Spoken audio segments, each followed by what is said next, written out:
Peaminister viibis Ida-Virumaal esmaspäeval ja teisipäeval. Esmaspäeval külastas peaminister Viru jalaväepataljoni. Teisipäeval aga ettevõtliku kooliprogrammis osalevad Kohtla-Järve Tammiku põhikooli. Tammiku põhikoolis tutvustati peaministrile koolielu tervikuna ja näidati erinevaid kooliruume. Laulmisklassis laulsid lapsed peaministrile ka laulu.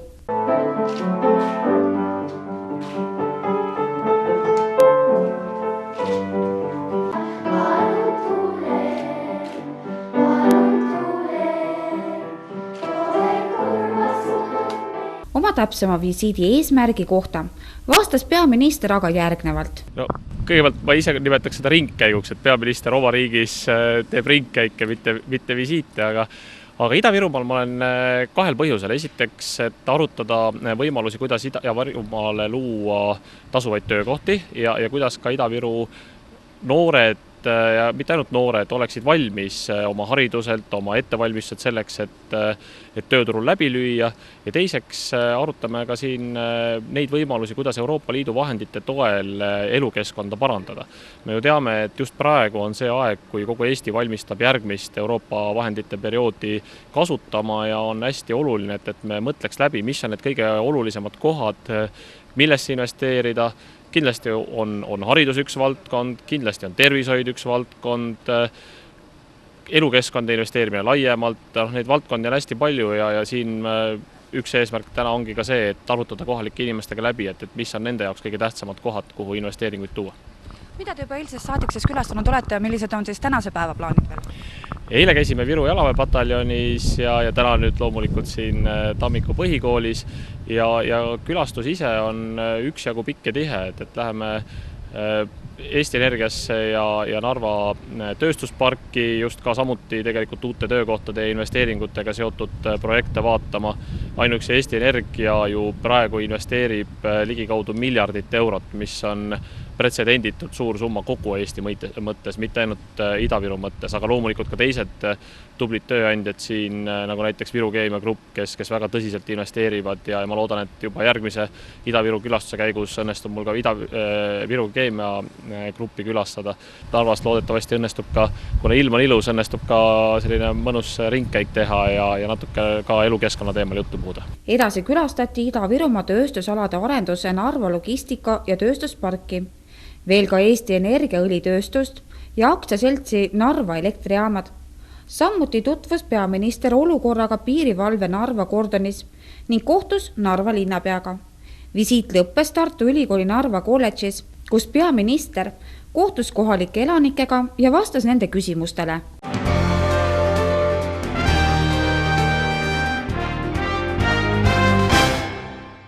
Reede õhtul kogunesid paljud kutsutud külalised Jõhvi uude raekotta pidulikule avamisele.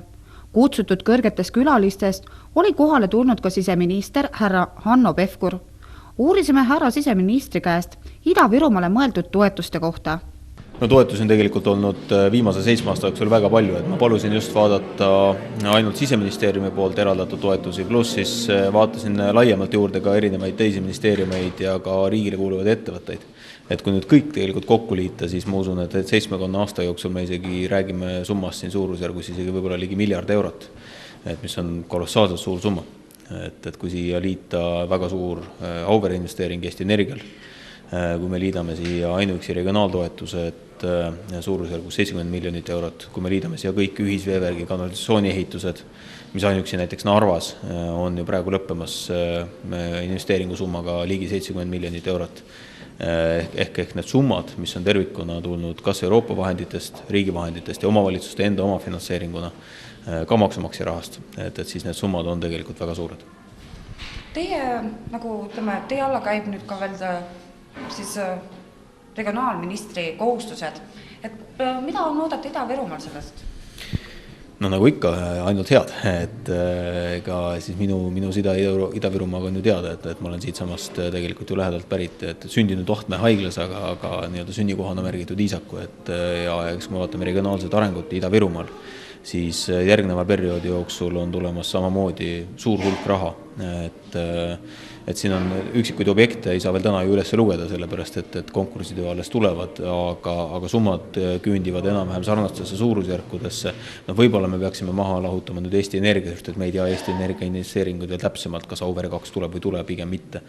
Aga investeeringud koolidesse, riigigümnaasiumitesse, samamoodi investeeringud jätkuvad ühisveevärgi kanalisatsiooni rajamiseks. Ja eks see ongi nagu peamine, et tegelikult need investeeringud jätkuksid, aga mis minu nagu sõnum Ida-Virumaalastele tegelikult on see, et nende investeeringute tegemisel tuleks seljad kokku panna. Ja need seljad kokku panna tähendab eelkõige seda, et ka investeeringuotsuseid vaadatakse maakonna üleselt, et mis on kõige efektiivsem investeering ühte või teise piirkonda, ehk vallad omavahel kaklema ei läheks. Et see on tavaline asi, et kõik tahavad endale üht-teist saada, aga võib-olla on mõistlikum teha 1, 2, 3 asja mitme valla peale ja see annab palju suurema efekti.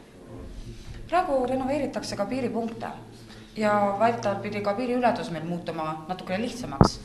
Jah, tegelikult oli plaan täna alla kirjutada Narva piiripunkti ehitusleping. Hange on läbi viidud, aga kahjuks mõned päevad tagasi alles viimasel päeval hange vaidlustati. Et nüüd me teeme kõik selleks, et lähinädalatel saada see vaidlustus nii-öelda klaariks ja ikkagi ehitusega pihta hakata. Et kogu investeering piiripunkti saab olema ligi 7 miljonit eurot veel sel aastal ja võib-olla lähevad mõned tööd järgmise aasta algusesse, aga sellega saab korda siis jalakäijate ala, saab korda auto ületus, kui täna suudetakse korraga teenindada 2 autot, tulevikus saab olema see 6+6 ehk 6 diagonaalis ühtepidi, 6 diagonaalis teistpidi plus 2 bussi. Ehk see läbivõime, kui täna on maksimaalselt 1200 elanikku või 1200 inimest ööpäevas, siis see tõuseb 3600 ehk 3 korda suureneb, nii et piiri läbilaske võime märkimisväärselt suureneb ja loomulikult ma loodan, et kõik Ida-Viru ettevõtjad, Ida-Viru inimesed sellest ainult võidavad, sellepärast et üha rohkem turiste saaks siia kanti tulla.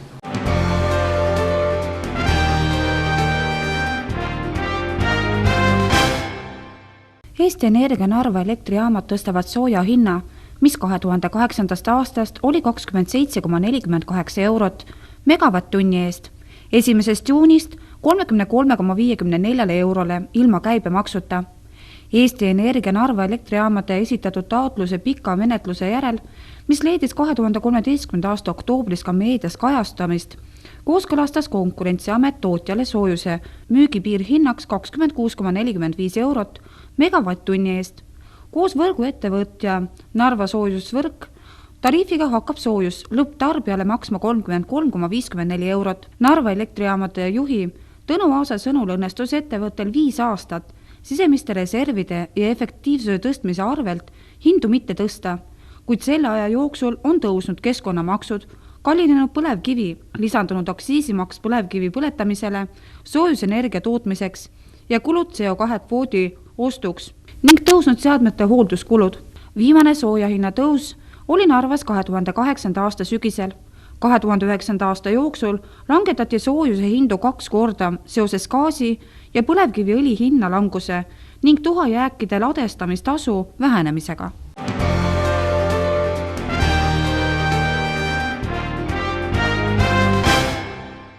Tänavu on liiklusõnnetustes elu kaotanud 28 inimest ehk muulusega võrreldes 21 rohkem. Samas paistis aprill silma sellega, et varasemast oli veidi vähem purjusjuhtide süül toimunud ränki avariisid. Jaanuarist aprillini juhtus kokku 349 inimkannatanutega liiklusõnnetust ehk muulusega võrreldes 24 võrra rohkem. Neist sai viga 427 inimest, keda on muulusega võrreldes 13 enam. Hukkus 28 inimest ehk muulusest 21 võrra rohkem.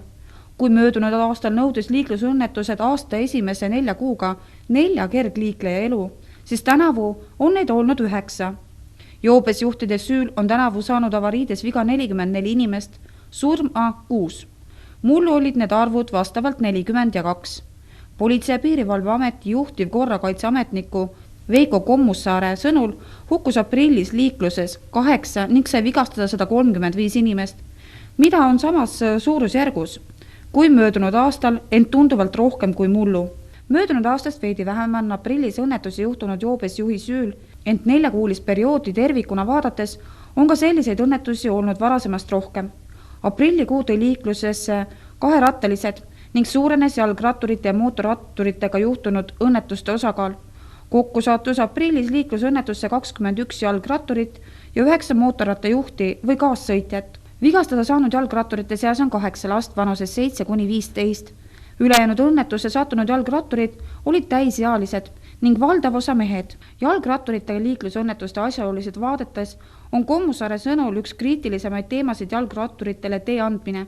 Suur osa õnnetustest on juhtunud pööretel, kus autojuht ei märka vasakpööret sooritades otse vastu tulevat ratturit või sõidab peateel liiklevale jalgratturile ette kõrvalteelt. Vöötrajast üle sõitvate ratturitega on aprillis olnud 2 õnnetust. Üks õnnetus oli selline, kus kokku põrkasid 2 jalgratturit ning mõlemad said ka vigastada. 5 juhul on õnnetusse sattunud alkoholi tarvitanud ratturid. Mootorrattaõnnetuste puhul oligi pooled sellised, kus rattur sõiduvea tõttu või ootamatult manöövril kukub. Ülejäänud õnnetused on juhtunud eelkõige seetõttu, et autojuht ei andnud pööret sooritades eesõigusega mootorratturile teed.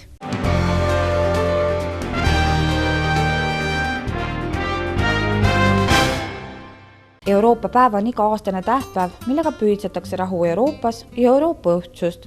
Seda tähistab Euroopa Nõukogu 5. mail, Euroopa Liit 9. mail. Euroopa Nõukogu Euroopa päev on ühtlasi Euroopa Nõukogu asutamise aastapäev. Seda nimetatakse sallivuse, inimõiguste ja Euroopa integratsiooni päevaks.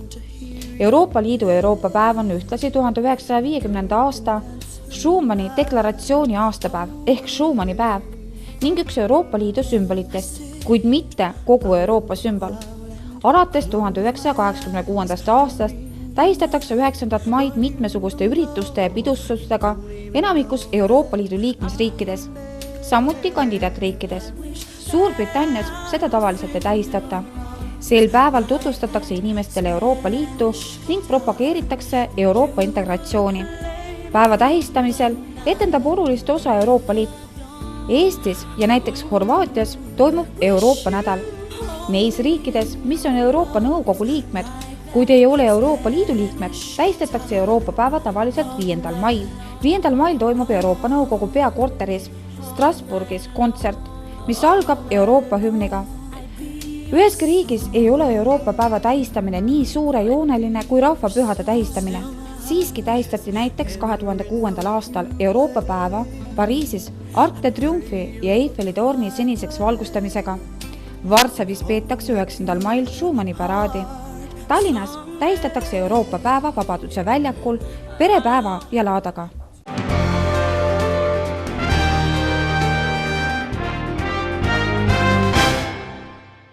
Päästeameti soov on läbi nõustamise aidata inimestel oma kodu tuleohutumaks muuta ja seeläbi vähendada eluhoonete tulekahjude arvu. Nüüd maikuust alates alustavad päästjad kodude tuleohutusalase nõustamisega. Mida see tähendab? Kodu tuleohutusalane nõustamine tähendab seda, et kõik inimesed saavad kutsuda päästjad endale külla ja päästjad käivad koha peal vaatamas teie tuleohutust. Kui tuleohutust, kui ka nüüd meil on uus suund ka võetud, et me jälgime ka veeohutust, et osadel majadel on lähedal siis veekogud, et siis me soovitame jälgida ka veeohutuse probleeme. Külastusi hakatakse tegema juba maikuust ja kestab projekt kuni oktoobrikuu lõpuni. Ja sel ajal on võimalus siis päästjad koju tellida. Tellida on võimalik siis infotelefonil, kui inimene soovib siis päästjad külla, siis helistab telefoni 1524, see on päästjale infotelefon ja seal saab registreerida. Registreerida saab ka muidugi koha peal helistades päästekomandusse. Eelkõige külastame me siis kohalike omavalitsuste poolt antud nimekirja alusel vähekindlustatud peresid, kui ka neid inimesi, kes soovivad. Kodukülastusi viivad läbi siis päästjad, Päästeameti kõik töötajad, kui ka vabatahtlikud päästjad.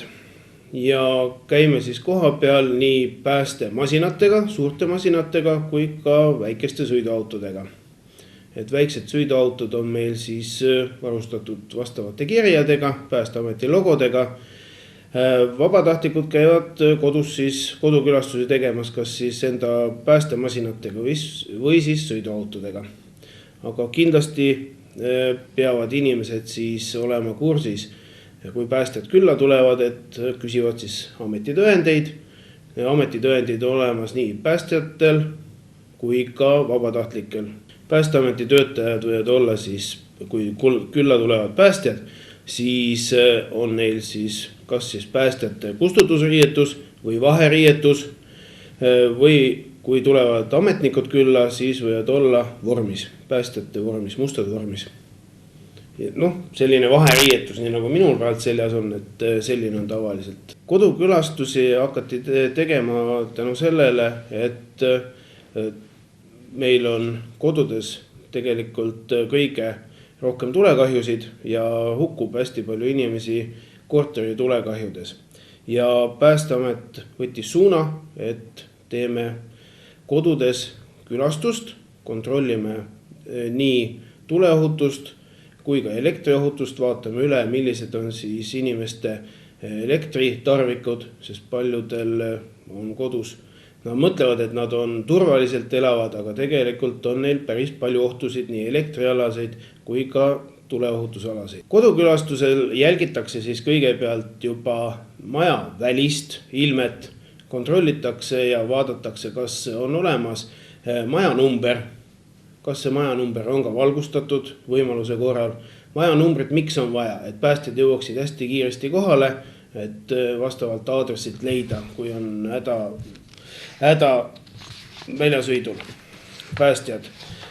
Siis on seest hakkame vaatama juba trepikoja tuleohutust, ütleme elektrijuhtmestikud, lambikuplid, kas on paigaldatud lampidele peale ja korteris sees vaatame üle siis, kas suitsuandurid on paigaldatud, milline on siis elektrisüsteem kodus ja kindlasti, kes on ahjuküttega majapidamises elav inimene, et siis vaatame üle, millised on need küttekolded, kas on turvaliselt ladustatud siis küttematerjal ja kuhu on ladustatud ja kindlasti kontrollitakse ja vaadatakse üle, antakse nõu siis korstnapühkimise suhtes. Ja kui on teil vaja korstnapühkijat tellida, siis korstnapühkijate kontakte saab siis ka Päästeala infotelefoni peal 1524. Arvestada tuleb siis ikkagi 20 minutiga, et teiega vesteldakse, et ei tasu karta mitte kunagi, et nüüd päästjad tulevad, hakkavad sel külastuse perioodil siis trahvi tegema, et me anname ainult nõu ja konsulteerime teid. Loodame, et meie tulemus siis peaks olema, et vähem tuleohtusid oleks meil piirkonnas olnud ja inimesed oleks elanud turvaliselt.